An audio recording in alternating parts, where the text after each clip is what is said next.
Assalamualaikum warahmatullahi wabarakatuh. Saya Ellen Selvia Permatasari dengan NIM 2008031024040 dari Praktik Akuntansi Perbankan dan Syariah kelas A. Nah, pada kesempatan kali ini saya akan membawakan materi dengan contoh kasus yang berjudul akuntansi transaksi ijaro dan juga ijaro mutahiyah bitamlik.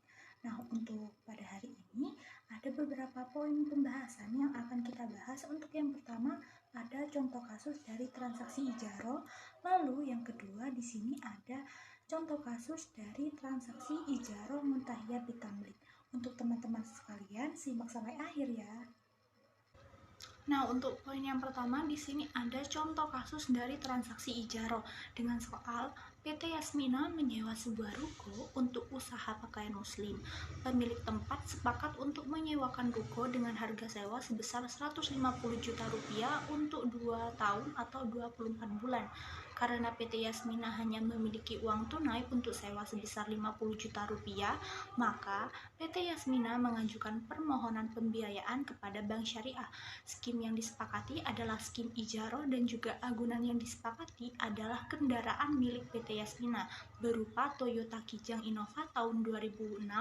Setelah dilakukan proses analisis, maka Bank Syariah memberikan persetujuan pembiayaan dengan keterangan sebagai berikut.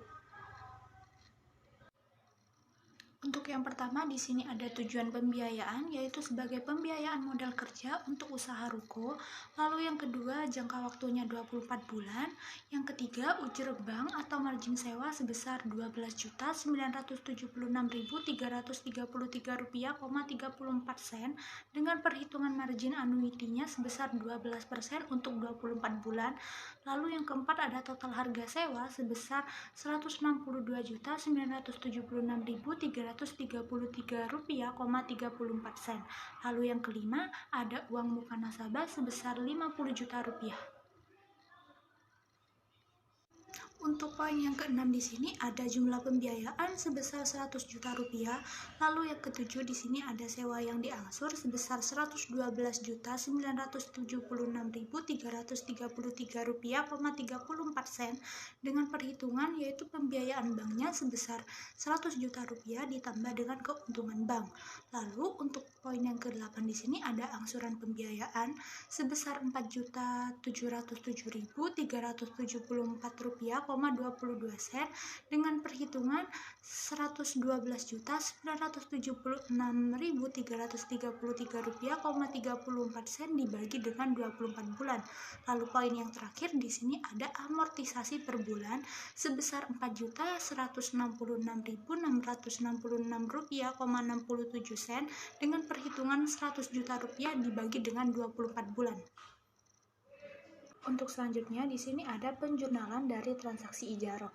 Untuk yang pertama di sini ada jurnal pada saat pencairan, yaitu jurnalnya aset yang diperoleh untuk ijaro pada kas atau rekening nasabah sebesar Rp100 juta.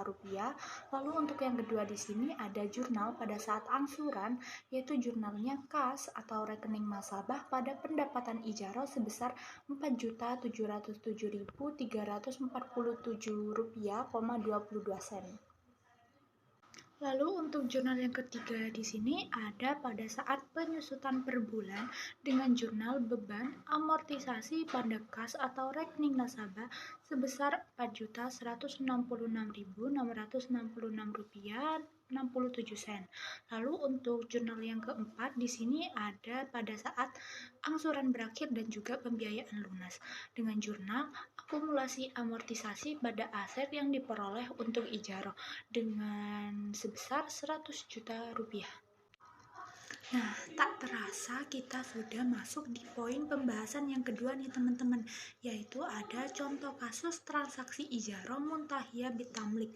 Dengan contoh kasus, PT Namira menggunakan akad IMBT untuk sistem transaksinya dengan informasi tentang penyewaan sebagai berikut. Untuk yang pertama di sini ada biaya perolehan barang sebesar Rp120 juta, lalu umur barangnya selama 5 tahun atau 60 bulan. Lalu untuk yang ketiga di sini masa sewanya sendiri yaitu selama 24 bulan dan untuk waktu pengembalian barangnya itu setelah bulan ke-24.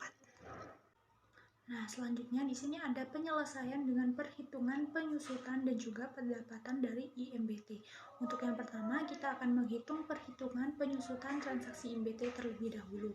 Nah, untuk penyusutannya sendiri dengan rumus biaya perolehan dibagi dengan jumlah bulan masa sewa, yaitu untuk biaya perolehannya sendiri sebesar 120 juta rupiah dengan jumlah bulan masa sewanya yaitu selama 24 bulan. Maka untuk penyusutan transaksi IMBT-nya sendiri yaitu sebesar 5 juta rupiah per bulan.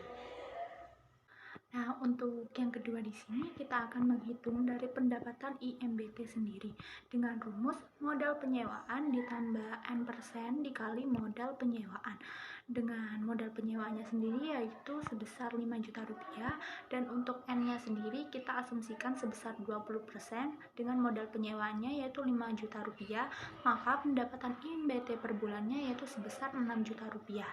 Dan juga total pendapatan IMBT selama masa sewanya yaitu selama 24 bulan sebesar 144 juta rupiah. Nah, tak terasa nih teman-teman, ternyata dari dua kasus tadi sudah kita selesaikan dengan baik, dan saya harap untuk teman-teman sekalian video pembelajaran yang saya buat ini semoga bermanfaat dan membuat teman-teman semuanya mengerti tentang transaksi ijaro dan juga transaksi ijaro muntahiyah bitamlik. Mungkin selama video pembelajaran dari awal sampai akhir ada salah kata dari saya mohon maaf sebesar-besarnya. Terima kasih atas perhatiannya. Assalamualaikum warahmatullahi wabarakatuh.